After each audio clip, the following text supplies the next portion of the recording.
अस्सलाम वालेकुम, this is Mohammad Iqbal भाबाहर। कैसे हैं आप लोग? खैरियत से हैं? मैं उम्मीद करता हूं कि आप लोग सब जो है वो प्रीवियस वीडियोस देख रहे होंगे, उसको एंजॉय कर रहे होंगे। प्ले स्टोर के ऊपर कमेंट्स लाजमी दीजिएगा, फीडबैक लाजमी दीजिएगा।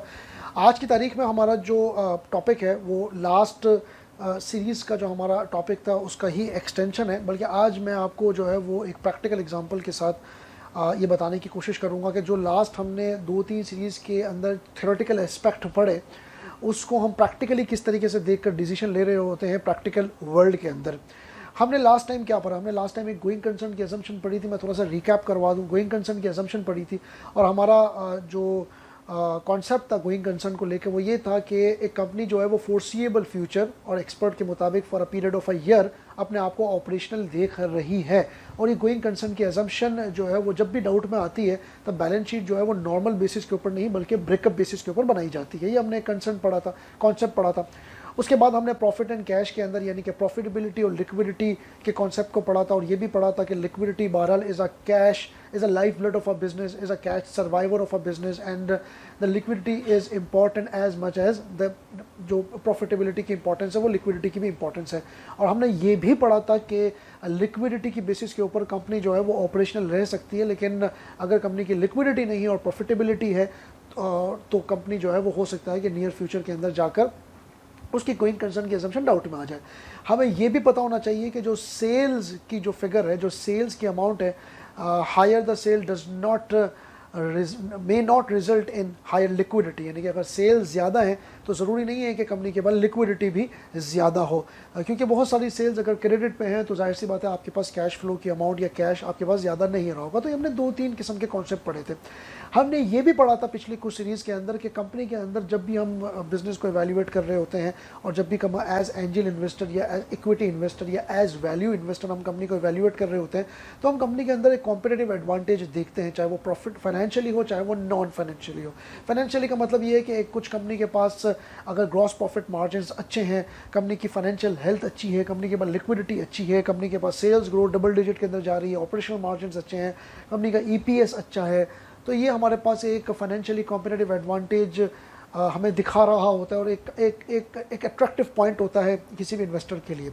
और non financial competitive advantage company के पास इस तरह हो सकता है कि कंपनी का फॉर एग्जांपल एक ब्रांड है जो कि कंपनी अपने ब्रांड को ऑपरेट कर रही है और कंपनी के पास एक मार्केट शेयर ज़्यादा है और कंपनी की भी एक गुडविल है जो कि मार्केट के अंदर जो है वो विटनेस्ड के तौर पे आ रही है, या कंपनी एक इकोनॉमीज़ ऑफ स्केल पे अचीव हो रही है जहाँ पे कंपनी का एक एवरेज कॉस्ट पर यूनिट कम हो रहा है, या कंपनी के पास कंपनी की एक बहुत बड़ी कैपिटल इन्वेस्टमेंट स्प्रेड हुई है और कंपनी के पास एक डाइवर्सिफाइड प्रोडक्ट का पोर्टफोलियो है, या कंपनी का कस्टमर बेस बहुत ज़्यादा है। तो ये कुछ ऐसे फैक्टर्स हैं जो कि कंपनी का एक कॉम्पिटिटिव एडवांटेज दिखा रहे होते हैं। जैसे कि कोको कोला अगर आप देखें तो कोको कोला कंपनी जो है वो 180 कंट्री से ज़्यादा ऑपरेट कर रही है। इतनी ज़्यादा कंट्रीज़ के अंदर कोई आम कंपनी ऑपरेट नहीं कर पाएगी, तो हम कहेंगे कि कोको कोला के पास एक कॉम्पिटिटिव एडवांटेज है। उसके पास मार्केट शेयर बहुत बड़ा है, उसका कस्टमर बेस बहुत ज़्यादा है, कोको कोला एक इकोनॉमीज ऑफ स्केल अचीव कर चुका है, कैपिटल इन्वेस्टमेंट स्प्रेड हुई है, प्रोडक्ट का पोर्टफोलियो भी ज़्यादा है, जैसे कोको कोला की फेंटा भी है, किनले जो है वो ड्रिंकिंग वाटर भी है, स्प्राइट भी कोक की है। और कोक की अपनी जो कोको कोला की अपनी जो मेन जो फ्लैगशिप प्रोडक्ट है कोक इटसेल्फ, वो भी एक वेरिएंट के अंदर, जैसे डाइट कोक भी है और जो है वो मेन कोक भी है, वो एक बहुत बड़ा कंट्रीब्यूटर है टूवर्ड्स द रेवेन्यू। तो हम कहेंगे कि कोको कोला के पास एक बहुत बड़ा कॉम्पिटिटिव एडवांटेज हमें नज़र आता है। कंपनी का ब्रांड भी है और कंपनी की ब्रांडिंग भी बहुत अच्छी है। तो ये कोको कोला की बहुत अच्छी जो है वो हम देखते हैं कि डाइवर्सिफाइड पोर्टफोलियो, तो इससे हमें कॉम्पिटिटिव एडवांटेज का पता चलता है। और हमारे लिए बीइंग अ वैल्यूड इन्वेस्टर हम इस तरह की चीज़ें देखते हैं किसी कंपनी के अंदर कि हम उस कंपनी के अंदर इन्वेस्टमेंट करने से पहले एक कॉम्पिटिटिव एडवांटेज एग्जिस्ट करता हो in the form of competitive advantage. अच्छा, ये भी कॉम्पिटिटिव एडवांटेज है कि कंपनी एक मोनोपोली को एंजॉय कर रही है, यानी कि कंपनी के पास वो प्रोडक्ट है या वो सर्विस है जो उसके अलावा कोई दूसरी कंपनी प्रोवाइड ही नहीं कर सकती लीगली। क्या मतलब हुआ? फॉर एग्जांपल कंपनी का कॉन्ट्रैक्ट है गवर्नमेंट के साथ। क्या कॉन्ट्रैक्ट है कि भाई एक्सक्लूसिव ये सर्विस या प्रोडक्ट मैं ही बेचूंगा, बाकी कोई और बेच ही नहीं सकता, तो एक मोनोपोली एंजॉय कर रही है। अच्छा, कुछ बाज़ औक़ात लीगल मोनोपोली होती है, यानी कि लीगल तरीके से आप जो है वो कोई दूसरा आ ही नहीं सकता, और बाज़ औक़ात कंपनी जो है वो लीगल तरीके से तो नहीं बल्कि एक ऐसी मोनोपोली एंजॉय कर रही होती है जिसको कंपनी ने over the period of time earn किया होता है। जैसे फॉर एग्जांपल हम माइक्रोसॉफ्ट की बात करें, माइक्रोसॉफ्ट के पास एक सॉफ्टवेयर की वो ताकत है और सॉफ्टवेयर के अंदर उसकी वो एक्सपर्टीज़ है और वो उसका पावर है जो दूसरी कंपनी लीगली तरीके से अगर आ भी जाए, इंडस्ट्री का पार्ट बन भी जाए, तो भी माइक्रोसॉफ्ट को चैलेंज नहीं किया जा सकता। क्यों? क्योंकि उसने अपनी छाप बिठा दी है, उसने अपनी एक गुडविल के दौर पे एक ऐसा उसने स्प्रेड कर दिया अपने आप को कि दूसरा बंदा इसको एंजॉय नहीं कर सकता। ये तो हो गई अर्न मोनोपली, जो आपने अर्न की है और उसकी बेसिस के ऊपर कोई बंदा आ नहीं सकता। लेकिन कुछ मोनोपली लीगल होती है, यानी कि कानूनी तौर पे कोई बंदा नहीं आ सकता। जैसे अगर मैं कराची की बात करूं तो रेजिडेंट्स ऑफ द कराची को एक ही कंपनी इलेक्ट्रिसिटी प्रोवाइड करती है और वो है के इलेक्ट्रिक, जो कि 2003 या 4 से पहले KESC के नाम से थी। अच्छा, कंपनी कराची के अंदर जो बिजली है उसकी जो प्रोडक्शन है, यानी कि पावर प्लांट्स, जो प्राइवेट पावर प्लांट्स हैं जिनको हम IPPs कहते हैं, जो कुछ जेनकोज हैं, जो गवर्नमेंट पावर प्लांट्स हैं, वो तो बहुत सारे हैं। यानी कि बिजली पैदा तो बहुत सारे लोग कर सकते हैं, ट्रांसमिट भी कुछ कंपनीज कर सकती हैं, लेकिन जो डिस्ट्रीब्यूशन है वो एक ही कंपनी को, कराची के लोगों को एक ही कंपनी को रिस्ट्रिक्टेड है, वो है के इलेक्ट्रिक। अब कोई बंदा चाहकर भी नहीं आ सकता। क्यों? क्योंकि एक लीगल पावर जो है वो के इलेक्ट्रिक के पास ही है। के इलेक्ट्रिक के अलावा कोई दूसरी कंपनी जो है वो बिजली प्रोवाइड नहीं कर सकती to the residents of Karachi. ये एक लीगल मोनोपोली इंजॉय कर रही है ये कंपनी। इसी तरह का एक एडवांटेज PTCL के पास भी था, जो कि इंटरनेट कनेक्शन और जो आपके जो टेलीफोन के जो कनेक्शंस हैं वो सिर्फ वही प्रोवाइड कर सकता था, बाकी कोई कंपनी एक टाइम पीरियड तक उसको ले नहीं सकती थी। फिर बाद में जो है वो PTCL जो है वो डिसेंट्रलाइज्ड और कुछ प्राइवेट कंपनीज ने जो है वो रोल प्ले किया इंडस्ट्री के अंदर। तो व्हाट आई मीन टू से कि कुछ लीगल मोनोपलीज होती है, कुछ अर्न मोनोपलीज होती हैं, और लीगल मोनोपली की भी मैंने आपको एग्जांपल दी, कुछ अर्न मोनोपली की भी एग्जांपल दी। दोनों मोनोपलीज एक इन्वेस्टर देखता है कि अगर फॉर एग्जांपल यार इस कंपनी के पास अगर एक एडवांटेज है ना, एक मोनोपली है, चाहे लीगल हो चाहे अर्न हो, तो ऐसी कंपनी हमारे लिए एक अट्रैक्टिव पॉइंट इसलिए होती है क्योंकि उसका ग्रॉस प्रॉफिट मार्जिन ज़बरदस्त होगा, उसका नेट प्रॉफिट मार्जिन ज़बरदस्त होगा। इसलिए क्योंकि कोई कंपनी दूसरी है ही नहीं कंपटीशन में, तो जाहिर सी बात है मेरी सेल्स जो है वो अच्छी होंगी और मेरे कस्टमर्स बाउंड होंगे मुझसे वो चीज़ खरीदने के लिए, तो ऑटोमेटिकली मेरी चीज़ अच्छी होगी। तो बिज़नेस इवेल्यूएटर के लिए या बिज़नेस का जो इक्विटी इन्वेस्टर होगा, ये जो वैल्यू इन्वेस्टर होगा, वो उन चीज़ों को देख रहा होगा। लेकिन ये हमने थ्योरेटिकल चीज़ें पढ़ी, हार्ड लाइन होती है थ्योरी के अंदर। हार्ड लाइन क्या है? यार ये होगा तो करना है, ये होगा तो नहीं करना, ये हार्ड लाइन है थ्योरी के अंदर। लेकिन आज की तारीख में हम एक ऐसी कंपनी को देखेंगे जिसके अंदर हम हार्ड लाइन नहीं ले रहे होंगे, बल्कि प्रैक्टिकल वर्ल्ड के अंदर, फाइनेंशियल वर्ल्ड के अंदर हम जिस भी कंपनी को इवैल्यूएट कर रहे होते हैं तो हम हार्ड लाइन नहीं लेते। क्यों? क्योंकि उसके अंदर कुछ चीज़ें अच्छी होती है, कुछ चीज़ें अच्छी नहीं होती, कुछ चीज़ अच्छी होती है, कुछ चीज़ अच्छी नहीं होती। फिर आखिरी के अंदर इन्वेस्टर अपने रिस्क एपेटाइट की बेसिस के ऊपर, अपनी एक्सपीरियंस की बेसिस के ऊपर, अपनी क्वालिफिकेशन की बेसिस के ऊपर, अपने इर्द गिर्द के लोगों के बेसिस के ऊपर, अपनी ज़ाती लिक्विडिटी पोजीशन के ऊपर और उसका खुद का स्ट्रेटेजिक पोजीशन का उसकी बेसिस के ऊपर डिसीजन ले रहा होता है, और वो सब्जेक्टिव डिसीजन होता है। बाज़ औक़ात कुछ लोग कुछ फैक्टर्स की बेसिस के ऊपर ले रहे होते हैं, बाज़ औक़ात कुछ लोग कुछ फैक्टर्स की बेसिस के ऊपर ले रहे होते हैं। तो ये सब्जेक्टिव चीज़ जो है ना वो किस तरह से डिसाइड की जाती है, मैं आपको उसकी थोड़ी सी आज एक झलक दूंगा। एक कंपनी के एग्जांपल हम रखेंगे और उसके बाद फिर आप पे छोड़ूंगा कि आप खुद इसको एवेल्यूएट करें कि आप होते तो इसका क्या करते। हम जिस कंपनी की आज एग्जांपल लेंगे, यानी कि जिसको हम एज केस स्टडी लेंगे, वो है SEPL, सिक्योरिटी पेपर लिमिटेड या प्राइवेट लिमिटेड। इसका ये स्टॉक एक्सचेंज में लिस्टेड है। जिस तारीख में मैं ये जो है वो रिकॉर्ड कर रहा हूँ आपकी वीडियो, उस तारीख में उसका शेयर जो है वो कम से कम 100 रुपये का शेयर है। ये कंपनी करती क्या है? 1965 के अंदर इस कंपनी का वजूद हुआ, यानी कि इसकी इनकॉर्पोरेशन 1965 की है, और इसको indirectly state bank of Pakistan he control कर रहा होता है। इसका काम क्या है? आपके पास जो करेंसी का जो नोट है, जो 50 रुपये, 100 रुपये, 500 रुपये, 1000 रुपये, 5000 रुपये, पाकिस्तान के अंदर सबसे बड़ा नोट आज की तारीख में 5000 का नोट है। तो ये जितने भी नोट है ना, इसका जो पेपर है, यानी कि जिस पेपर के ऊपर ये बना, ये पेपर ये कंपनी प्रोवाइड करती है, यानी कि सिक्योरिटी पेपर लिमिटेड, इसका जो पेपर है ना वो ये प्रोवाइड करती है। समझे आप? यानी कि जितने भी आपके पास करेंसी के नोट्स हैं, बैंकिंग नोट्स हैं, इसका पेपर ये प्रोवाइड करती है। ना सिर्फ करेंसी नोट्स बल्कि नॉन बैंकिंग नोट्स भी, जैसे कि फॉर एग्जांपल पासपोर्ट के कुछ पेपर्स होते हैं जो कि उस पेपर की बड़ी अहमियत होती है क्योंकि उसकी लीगल कॉनोटेशंस होती हैं, जैसे कि उस पेपर को कोई चोरी नहीं कर सकता। जैसे आपके पास कोई बैंकिंग नोट है तो आप उसका डुप्लीकेट नोट नहीं बना सकते। क्यों नहीं बना सकते? क्योंकि पेपर तो आपको मार्केट में आराम से कोई भी मिल जाएगा, लेकिन उस पेपर की अपनी अहमियत है। तो उस पेपर की लीगल कॉनोटेशन और उस पेपर की जो गेज है या उस पेपर की जो अपनी उसकी पेपर की जो लीगलिटी मेंटेन करनी है, उसकी क्रेडिबिलिटी मेंटेन करनी है, तो वो क्रेडिबिलिटी ये कंपनी मेंटेन करती है, यानी कि वो पेपर ये प्रोवाइड करती है। प्रीवियसली बहुत साल पहले जो आपका कॉटन का जो वेस्टेज होता था उसकी बेसिस के ऊपर ये पेपर बनाए जाते थे। मैं एक रिपोर्ट पढ़ रहा था, लेकिन अब कुछ इंपोर्टेड पेपर्स भी हम इंपोर्ट करके भी उस पेपर की क्रेडिबिलिटी को अच्छे से अच्छा करते हैं ताकि ये डुप्लीकेशन में ना जाए। तो ये कंपनी जो है वो ये पेपर बनाती है। मैं आपको थोड़ी सी अगर हिस्ट्री बताऊं, अच्छा, ये कंपनी जो है वो नॉन बैंकिंग पेपर जैसे कि पासपोर्ट के डॉक्यूमेंटेशंस होते हैं, जैसे आपके जनरल इलेक्शंस के अंदर जो बैलेट पेपर्स होते हैं जो कि वाटर मार्क्ड होते हैं, उसकी भी अपनी क्रेडिबिलिटी होती है कि कोई ऐसा ना हो कि कोई पार्टी अपना जो है वो बैलेट पेपर निकाल कर वोट देना शुरू करते हैं, तो उसकी अपनी अहमियत है।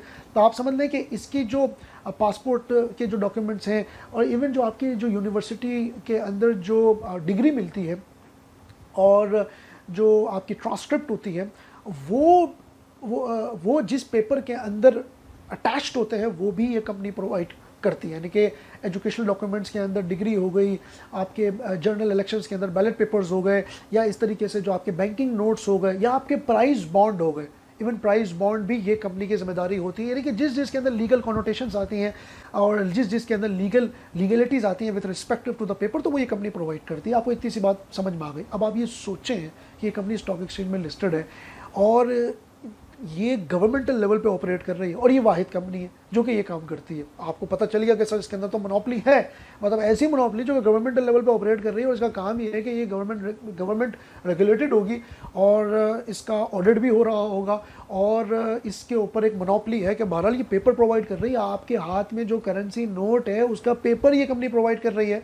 तो आप सोच लेंगे इस कंपनी की अहमियत क्या होगी, उसकी सेल्स कितनी होंगी, उसके मार्जिन कैसे होंगे, और उसको कोई कंपटीशन देने वाला भी नहीं है। तो इसकी अहमियत आप देखिए मोनोपोली के एंगल से बताऊं। अच्छा, इसका कस्टमर एक ही है और उसके कस्टमर जो है वो है PSPC, यानी कि Pakistan security printing corporation limited. क्या मतलब? PSPC क्या करता है? PSPC पेपर लेता है इससे और PSPC पे प्रिंट करता है, यानी कि बैंकिंग नोट्स जो प्रिंट होते हैं ना वो PSPC करता है, लेकिन उसके लिए जो पेपर होता है ना वो SPL से लेता है। यानी कि PSPC का जो सप्लायर है ना वो ये SPL है, यानी कि वो सप्लायर है, पेपर देता है, रॉ मटेरियल देता है, उसकी बेसिस के बाद वो प्रिंट करके कुछ और लीगलिटीज़ को मेंटेन करके वो आगे जो है वो दे देता है। PSPC जो है ना ये फाइनेंस मिनिस्ट्री के अंडर में आती थी 2017-18 तक। उसके बाद स्टेट बैंक ऑफ पाकिस्तान ने इसको मेरे ख्याल है अक्वायर कर लिया, कोई गालिबन 100 अरब रुपए के अंदर, 100 बिलियन रुपीज़ के अंदर इसको अक्वायर कर लिया। अब आप ये सोचें कि बिजनेस पॉइंट ऑफ व्यू से, एज अ बिजनेस, मैं ट्रेनर भी हूँ, बिजनेस को पढ़ाता भी हूँ, एज अ बिजनेस फैसिलिटेटर, किसी कंपनी का अगर एक कस्टमर हो ना तो आप इसको कोई अच्छा नहीं समझते। क्यों? क्योंकि बार्गेनिंग पावर उस कस्टमर की ज़्यादा हो जाती है, तो आप उसको कुछ अच्छा नहीं समझते कि यार उसका कस्टमर एक हो। कस्टमर डाइवर्सिफाइड होने चाहिए, तो आप उस कंपनी को अच्छा समझते हैं कि अगर एक कस्टमर हो तो आप कहते हैं यार ये रिस्क है, क्योंकि अगर वो कस्टमर, और ख़ास तौर पर अगर आपका इसके साथ कोई कॉन्ट्रैक्ट नहीं हुआ, कोई एक्सक्लूसिव कॉन्ट्रैक्ट नहीं हुआ, तो जिस वक्त वो कस्टमर की आपकी कंपनी तो डिफ़ॉल्ट पे आ गई, तो हम इसको अच्छा नहीं समझते। लेकिन अब देखें हार्ड लाइन क्या है कि अच्छा नहीं समझते, लेकिन अगर हम प्रैक्टिकल देखें तो एक ऐसी कंपनी जो कि पेपर बनाती है गवर्नमेंटल लेवल पे, और वो उसका कस्टमर वो है जो भी स्टेट बैंक के अंडर में आ रहे हैं, कि सप्लायर भी स्टेट बैंक के अंडर में है, कस्टमर भी स्टेट बैंक के अंडर में, और वाहिद कस्टमर है, और जो वो नोट्स प्रिंट कर रहा है वो भी कोई दूसरी कंपनी नहीं है जो इस तरह का कोई नोट्स प्रिंट कर सके। अब आपकी theoretical line, hard line change हो सकती है कि नहीं यार ये कस्टमर वो कस्टमर है जो कि प्राइवेट कस्टमर नहीं, ये भी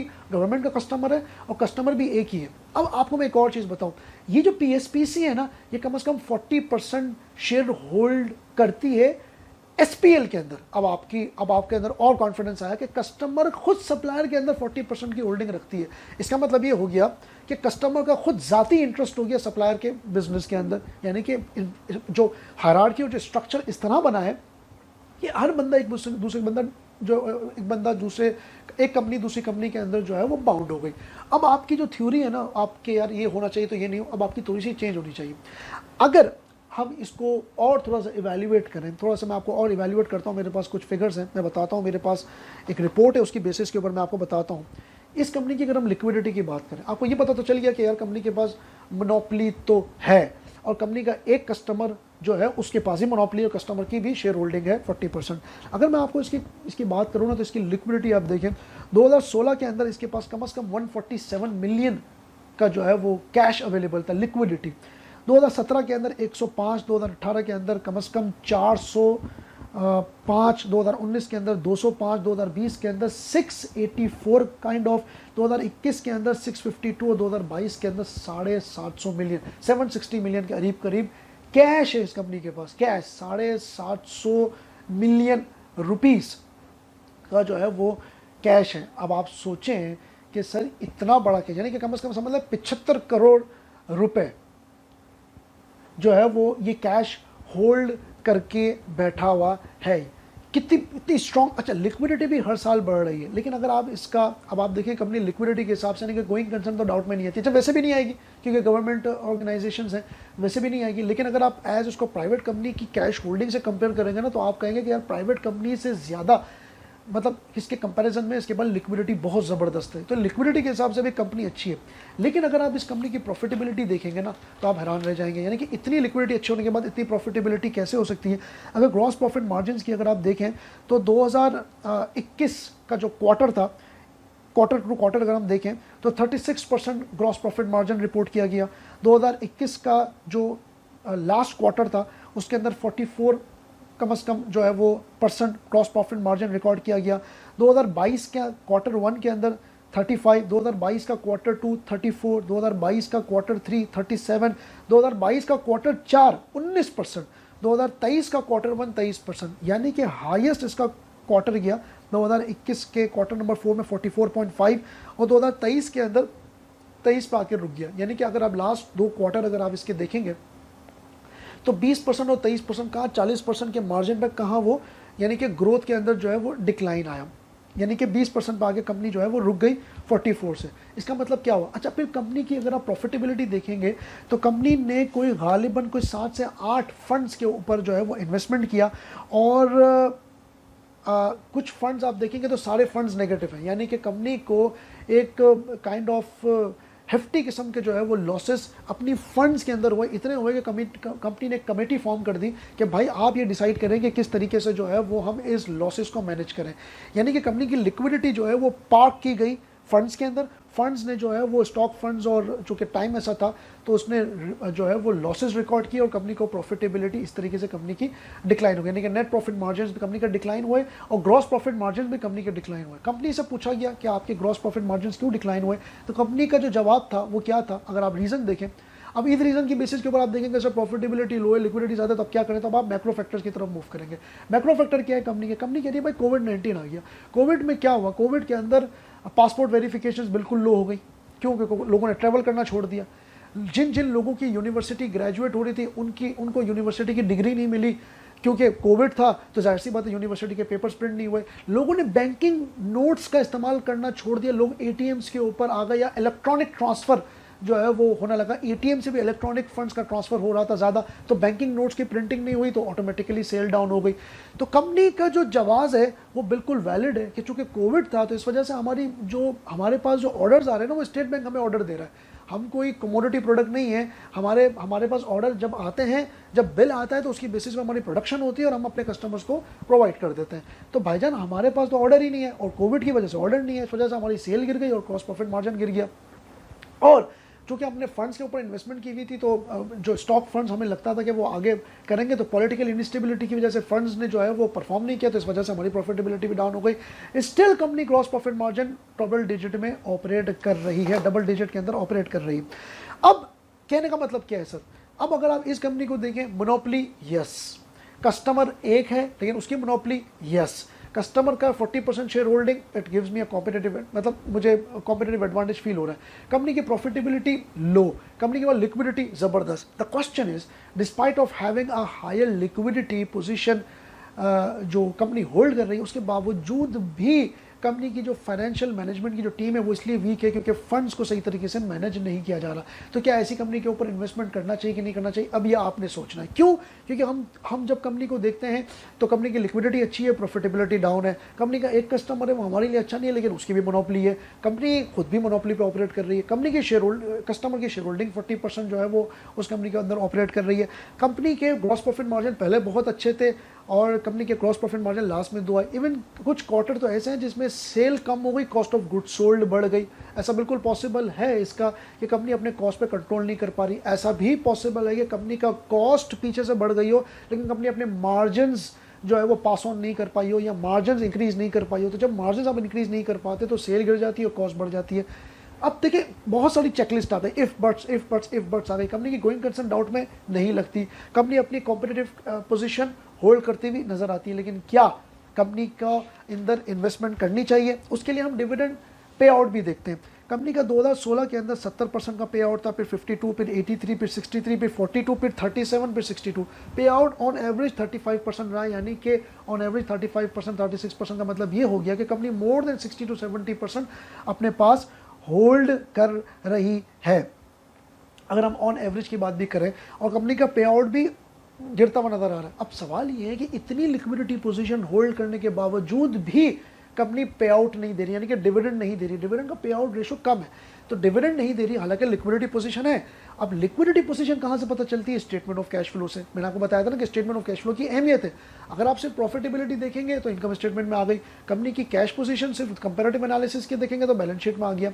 अच्छा, कंपनी का अगर आप फिक्स एसेट भी देखेंगे तो ये भी मैं आपको बताऊं कि कंपनी अपना टोटल एसेट का 20% फिक्स एसेट में होल्ड कर रही है। अच्छा, कंपनी के पास लैंड भी है, कम से कम कोई 20 एकर्स की कंपनी फ्री होल्ड लैंड भी होल्ड करती है, और कंपनी कोई 2 लैंड्स भी होल्ड करती है। उसकी वैल्यूएशन भी एक अच्छी खासी वैल्यूएशन के हिसाब से बनती है। लेकिन लैंड को अगर आप छोड़ भी दें तो पे आउट तो आप कैश से दोगे ना, डिविडेंड आप कैसे दोगे? कैश से दोगे। तो कैश तो बहरहाल कंपनी के पास है, अच्छा खासा कैश लिक्विडिटी की पोजीशन पर है, लेकिन आप अपने आप से सवाल करोगे कि यार पे आउट क्यों कम है, उसकी आप इन्वेस्टिगेशन करोगे। कंक्लूजन में क्या निकाला हूं, बहुत बड़ा वीडियो हो गया। कंक्लूजन ये है कि जब हम थ्योरेटिकल लाइन पढ़ते हैं, जब हम इसको प्रैक्टिकली अप्लाई करते हैं ना, तो कोई चीज़ इफ़, कोई चीज़ बट, कोई इफ़ बट हमारा चलता रहता है। इफ़ बट्स हमारी चीज़ें चलती रहती हैं, और उसकी बेसिस पे हमें डिसाइड करना है कि इस कंपनी पे इन्वेस्टमेंट करें या ना करें। और किसी भी कंपनी के अंदर इन्वेस्टमेंट आप ब्लाइंड नहीं करते, स्मार्ट अंडरस्टैंडिंग के हिसाब से करते। क्या मतलब हुआ? इसका मतलब सिंपल ये हो गया कि आप जब भी कंपनी के अंदर इन्वेस्टमेंट करेंगे, जब भी आपके पास कोई कंपनी आएगी, तो आप अपनी प्रोफेशनल स्केप्टिसिज्म, नेगेटिविटी को लेकर आओगे कि ऐसा क्यों कि कंपनी जो है, जैसे मैंने आपसे सवाल किया कि ऐसा क्यों कि कंपनी के पास लिक्विडिटी हाईएस्ट है लेकिन पे आउट कम है, ऐसा क्यों? ये सवाल करेंगे। ऐसा क्यों कि कंपनी की जो है वो मतलब फिक्स्ड ऑर्डर्स होने चाहिए कंपनी के पास प्रिंटिंग के, और ऐसा क्यों कि कंपनी का ग्रॉस प्रॉफिट मार्जिन जो है वो कम हो गया? ऐसा क्यों कि कंपनी की सेल कम हो रही है और कॉस्ट ऑफ गुड्स सोल्ड बढ़ रही है, या कॉस्ट ऑफ गुड्स सोल्ड कम हो रही है और सेल बढ़ रही है? ऐसा क्यों? ये सवाल जो नेगेटिविटी नहीं, आप अपने आप से पूछ के जब तक आप सेटिस्फाई नहीं होते, जब तक आप इन्वेस्टमेंट नहीं करना चाहिए। और competitive advantage for sure company के अंदर आपको फाइनेंशियली और नॉन फाइनेंशियली ढूंढना चाहिए। अगली वीडियो का इंतजार करिएगा, अपना बहुत ज़्यादा ख्याल रखिएगा। अस्सलाम वालेकुम, अल्लाह हाफ़िज़।